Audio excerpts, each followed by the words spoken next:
Yeah, this is our guys' exam week. Some of them had exams this morning. A few of our guys are done, and a few of them have another several days before the semester ends. But really important time for us to continue to work on growth as a basketball team, growth individually, and then obviously when game time comes, carryover. And that's kind of been the theme with our guys, growth, carryover, growth, carryover.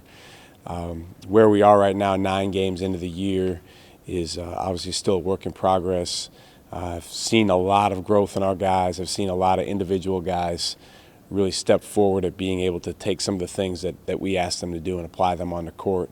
But there's still a ton of room for us to improve, and we're going to have to improve to be the team we want to be. So it's an exciting time for us. Our guys are busy, obviously, with all the academic demands, but as that finishes up, it really presents an opportunity over the course of the next 5-6 weeks to dive into your game, work on being, a full-time basketball player with school on a little bit of a hiatus. Questions? Is this another Yaklich game as far as the three-pointers, as many as they take, and trying to? This is another game for us where we got to defend the three at a high level, and our guys are doing a nice job. I believe we're in the top 10 in the country at threes allowed and also threes made by the opponent. So that's the goal.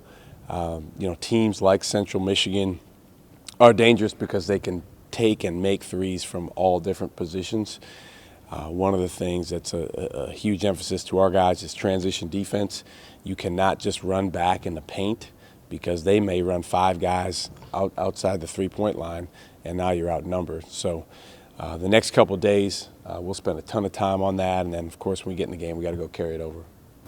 You mentioned December. I mean, the schedule kind of lightens up once these guys are done with finals from the game standpoint. A lot of opportunity to get in the gym. Yep. You guys doing anything differently with this group to try to facilitate more growth, or is it kind of the same process this time of year? Well, we'll structure the workouts, and as I told the guys the other day, we want to be extremely intentional about how we allocate our time as a basketball program. And certainly when school gets done, I remember from when I played, there's a tendency to want to enjoy your extra free time, and that's human nature. But in addition to that, we want to spend extra time on our jump shot. We want to spend extra time on our free throws, our ball handling, watching tape, all the details that go into being the player that our guys want to be.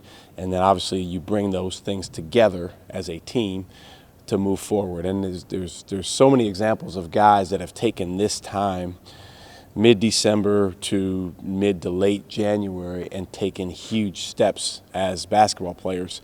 Freshmen are the most prime candidates for that because this is their first time going through this sort of thing. But I think even the guys that have been around for a little while have an opportunity to really grow. Your three-point defensive percentage has gone down pretty substantially from last year. Do you have a target number that you look at? Here's where you'd like to be? That's one of the most volatile statistics that there is. And as you know, from game to game, it can really go up and down. And that's one of the dangerous and scary things is you can be defending the three really, really well. And then there could be a game where a team can make 40, 45, even better percent. That's why the mentality of even trying to take away threes attempted is so important. But in terms of a standard, I mean, anytime you can hold a team at 30% or below that or a little bit around that, that's terrific. When you get into some of the teams that will play in the Big 12 that have 4 or 5 guys on the floor, teams like Central Michigan that can shoot the three, that becomes really challenging. But your two-point percentage really matters too. You don't want to give up a bunch of layups. So, we want to continue improving there, and if we can keep teams around 30, 31, or even less, then we'll be in good shape. Does the focus outside sometimes hurt a little bit inside as far as absolutely not having enough guys closing in maybe on? Well, there's a guy that used to work on our staff. I won't call out his name, but he used to just say, no threes, no threes. And my thing to him was, well, yeah, we don't want threes, but we also don't want to let them go by us and lay the ball up. So there's a balance of both, and our guys are doing a terrific job of taking away threes and contesting threes, But then it's about rotating and helping each other when you do get beat, because there's, if you leave your feet to contest a three-point shot, good players are going to now go by you and try to create for other guys. So that's where team defense comes into play. On that note, what's the ideal possession? Is the ideal possession a contested jump shot? Is it, Yeah. in your mind, what's the... Our mission, we have a one-page defensive, what we call defensive doc that we give our guys, same thing on offense. And our mission on defense is to force a contested two-point shot. And obviously if we can steal the ball, if we can force a turnover, that's even better, because now they don't even have a chance. But if we can force a contested two-point shot, and then, of course, you got to go rebound it. What have you seen from the paint touch ratio for you guys offensively? How much is that correlated to efficiency and Major. winning, and Yeah. how much of an emphasis is that? Major league. I mean, and it's always been the case, but even more so, I think, this year with this team, because we have not shot a great percentage on early threes, early in the clock, even though a lot of them, when you watch the tape, are pretty good looks by pretty good shooters. But right now, statistically, when we shoot off one or two passes or no passes, our shooting percentage is much, much lower.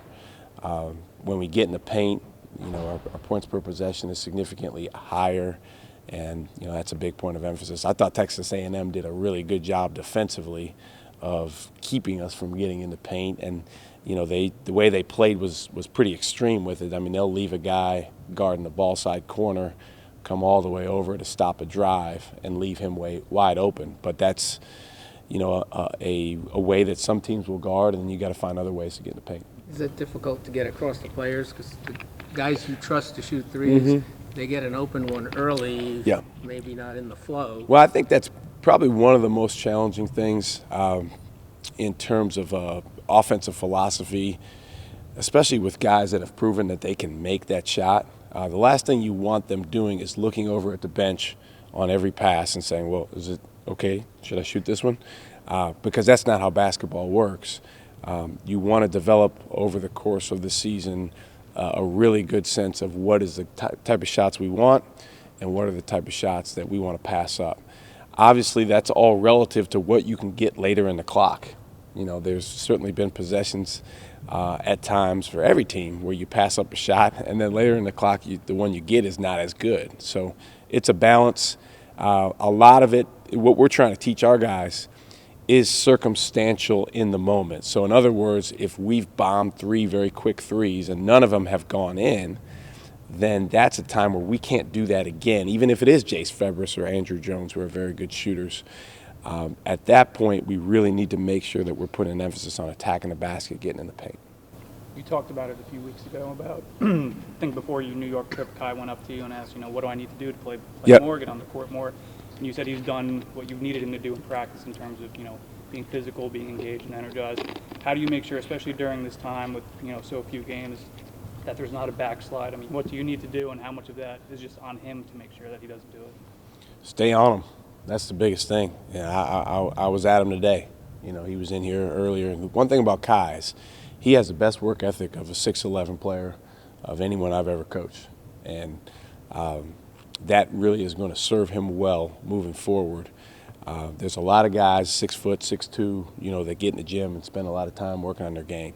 But he really works. So he was in here earlier, and he was working with Coach Barry. And I said, listen, man, you had an urgency when you weren't playing to get on the floor, and you played extremely hard in practice.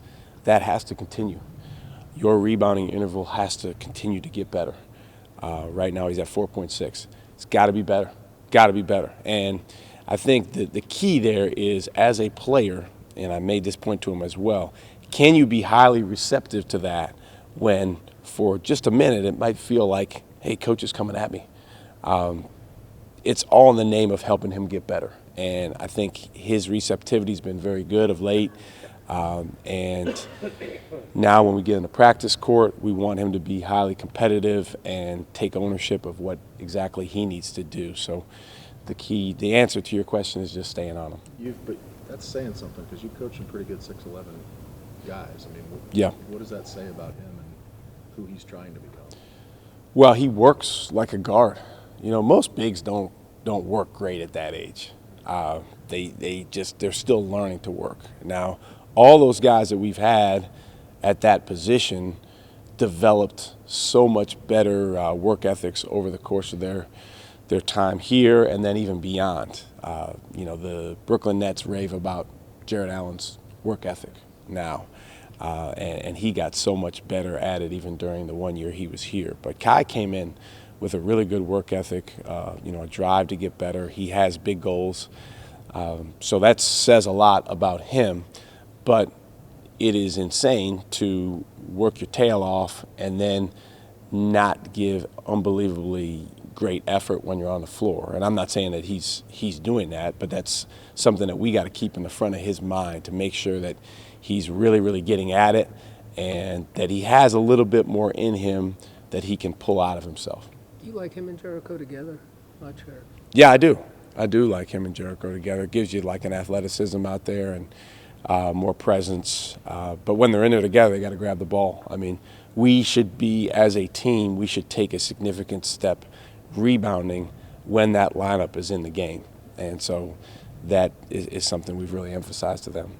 Would they provide the thing when you talk about wanting to get opponents off the three-point line, take a guard or two, having those two back there, would that be a help? It helps, but I mean, it all depends on who you're playing against. On Saturday against Central Michigan, they'll be out on the three-point line as well. So it depends on where the other team's players are. Now, when we get in the Big 12, we'll play against some aircraft carriers that are going to be stationed around the basket, and that's when. If you're down there guarding that guy and someone drives, and then the best bigs we've had over the years here, they've done a great job of cleaning up those shots. But right now, against a team like Central Michigan, their five-man's out there at 22 feet shooting threes. So the onus on those guys when they're playing that position, and even if we have two of them in the game, is they've got to get out there and contest just as well as everybody else. You've had fast starts to the season before. Is there something specific about this year's team that has you convinced that this momentum will stay and there won't be a mid-season lull? Well, the bottom line is when you get to a certain point in the season, the competition ramps up even higher. And I think it's interesting, just kind of following college basketball, there's certain leagues that are going to league play earlier now because they're playing 20 games. And you see some of those teams having to deal with some adversity that comes in league play earlier. So that's coming for everyone in the Big 12. And I think for our team, our ability to handle adversity now and moving forward it's all about being connected around this is all that matters, just accomplishing this one goal. It sounds simple, but that in the game of basketball can ebb and flow. And so we're trying to keep that at the front of our guys' minds right now. As exams get done and the semester finishes up, it's even more of, okay, hey guys, this is the only thing we have to do today, and let's pour everything we have into it. Speaking of that, have you had a chance to enjoy, I don't know if enjoy is the right word, watch any of the Big 12, especially this week, Tech beating Louisville and Baylor beating Butler and those kind of, have you had a chance to, do you get a chance to watch any of that stuff? I watch when I can. I was recruiting a couple days this week and in the car, kind of following some of the games. How impressive is all this? Yeah, it's more of the same in the Big 12. It's teams that are capable of beating anybody. I think what you have is teams playing extremely hard, backcourts that in those games that you referenced, really grabbing control of the game, which again is nothing new. The best teams in our league, as you get into January, February, March, are going to be the teams who win the battle of the backcourt. And so that's right there front and center for our guards to understand and something that we'll put a lot of emphasis on. You talk about sometimes you're going to play a bigger team like Kansas. Yep. Do you have to have Will Baker ready at that point, and can he be ready at that point, just from a defensive standpoint, just to use his size? Well, ready is a relative term. He's going to be more ready next year at this time than he is now, but we want him to be more ready next week at this time than he is now. So he's made progress. Again, it starts in practice. For him, battling other guys on our team and trying to win that matchup every day.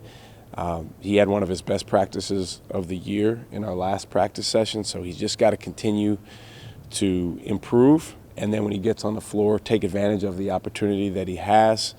We're still very, very much at that position, figuring out a rotation and figuring out who it makes sense to have out there. So he certainly could help us big time, by the time we get to those games. But, we're hoping he can help us even sooner. How much do you talk to your players about? How much do you talk to your players about your record and your starts of the season, as opposed to just focusing on the next game? We don't talk a lot about our record, other than, when we play the next game, we're just trying to be one win better. So in the case of Saturday, we're just trying to get to 9-1. Beyond that, we don't really dwell on our record. When you get to later in the year, particularly with your conference record and different things, maybe you talk about that more. But for right now, it's really the two words I mentioned earlier: growth and carryover. Can we get better individually and as a team? And there's a lot of very, very specific things that we want to and need to get better at. So it's not just this kind of nebulous concept of growth. It's, no, we need to get more deflections. We need to get our hands on the basketball better. On the pick and roll, we need to be in this better position. A bunch of things on the offensive end. And then going out in the game, being able to wipe your mind of whatever else could be on it and go carry those things over. Is the free throw rate for you guys on offense, is that a concern to you, or is it kind of down the list in terms of things offensively that are a focus right now? Well, there's a bunch of things that, are areas of focus that you want to improve on. That's not at the top of the list, but it's certainly, you want to improve it. I think with us, our team overall, playing with more of a physicality, more of a toughness, trying to attack the help defenders and draw more fouls. I think a lot of officials have kind of allowed the game to be a physical game, particularly like out on the perimeter, which, it's your job in the game to adjust to that. The most important statistic by far offensively is effective field goal percentage. I mean, that's, if you look at what goes into winning at this level, that's the key. So that's the top of the list. Always finding ways to, how can we get better shots and make more of them so that number goes up. Certainly when you get to the foul line, if you're shooting, say, 70%, that's 1.4 points per possession if you're shooting 2. So you want to create that more often.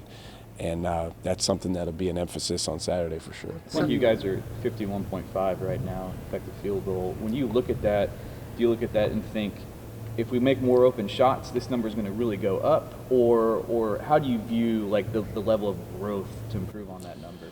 Yeah, so we have a graphic. I'll show it to you sometime if you want, and it's got all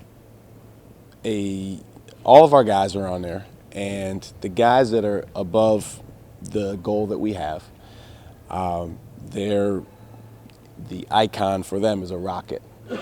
And then the icon for guys that are below the line is an anvil, which is a big weight. It pulls you down. So the rocket lifts you up, the anvil pulls you down. And then guys that are right around within 1 or 2 percentage points is just a basketball. And on the graphic, the icons are different sizes depending on how many shots the guys have taken. So last year there was a player on a team that was an anvil, and he shot exactly 10% of our balls. So if you took all of our field goal attempts, 10% of them came from him, and he was significantly below. So what you look at is, well, he needs to take better shots, and then he needs to make more of the shots he takes. The other thing you could do is play him less, but you're going to have 5 guys out there on the court. And we have some of our better shooters right now are a little bit below. So we want to continue to help them move forward. And there's a few different ways to do that. Again, emphasizing the shot selection, shooting it the right way, and then the confidence to jump up and make the shot. When you look at Gerald's season, he's had stretches where he's looked really good, and then stretches where he kind of disappears a little Yep. bit or just maybe fades back. What have you sort of made of his season, and where do you guys want to see him take some strides over the next few weeks? I think Gerald is a real candidate to have a breakthrough. But, you know, in a lot of ways, this season for him is, you know, not unlike a freshman season for some guys just because he didn't play a lot last year. You know, he's still 200 and some minutes into his career right now. That being said, we need him. You know, he's a starter. He's a key component of our team. He's a guy that can add a lot of elements that other guys can't add. I think the biggest key for him is playing with aggressiveness and assertiveness. And what I've tried to do as his coach is make sure that he knows that we believe in him to do certain things out there on the floor that he can go do, and then it's his job to go attack those things. He's one of the guys on a team that's done with school. So, you know, the emphasis to him this week has been, hey, man, we got 6 weeks, and we got to really, really attack different areas of the game and spend a ton of extra time in the gym watching tape on your game, because you have a chance to be a significantly different player at the end of that time period than you are right now. In the meantime, we have games. But, you know, I really appreciate Gerald because he's one of the most team-oriented guys on our team. He's one of the most coachable guys on our team. And for him, I think the biggest hurdle is continuing to work to overcome maybe sometimes some negative self-talk or some self-criticism because he really, really does want to go do the right thing for the team. He cares about his teammates, and I think he's a guy that has major potential, but it's going to take some time to really get to full confidence in that and also experience. Going back to free throw rate, is that a guy that could help you there? I mean, he seems like he gets into the paint so much that you just got to tell him, hey, just don't be afraid to seek some contact. For sure. Yeah, he can. I think Matt Coleman has to get to the foul line more. He's a terrific free throw shooter. And we spent some time yesterday watching some tape, and there's some plays on some finishes where, you know, I think if he attacks the defender a little bit different, he can draw fouls. You know, he's a guy late in the game. We want to have the ball in his hands, and he should be able to get to the foul line more. And it's really, I mean, you look at different guys, it's maybe getting there 1 or 2 more times a half makes a huge difference. But, you know, certainly Gerald, Matt, Jericho, those guys, you know, are prime candidates for it. And then some of our other guards that tend to shoot a lot of balls from the outside, getting in the paint a little bit more is going to get them to the line more. It's still early in the season, but is there anyone who's really stood out as kind of a surprise to you on this team? Still waiting to see, you know, exactly, you know, who emerges at different times. We've got a lot of candidates of guys that can step forward. So I don't think that anyone's a huge surprise. I'm really excited about what Andrew's doing, just from the standpoint of, you know, he hadn't played for a couple years, and he went through all the things he went through. And, you know, I think for all of us, him included, me included, sometimes it's really important to remind ourselves of, you know, just the unbelievable progress that he's made since he was diagnosed with leukemia. And so it's not been a surprise, but it's been something that's been a real positive, and I think there's still a lot of room for growth for him. One last one. Okay. Thanks, all. I was asking. Go ahead.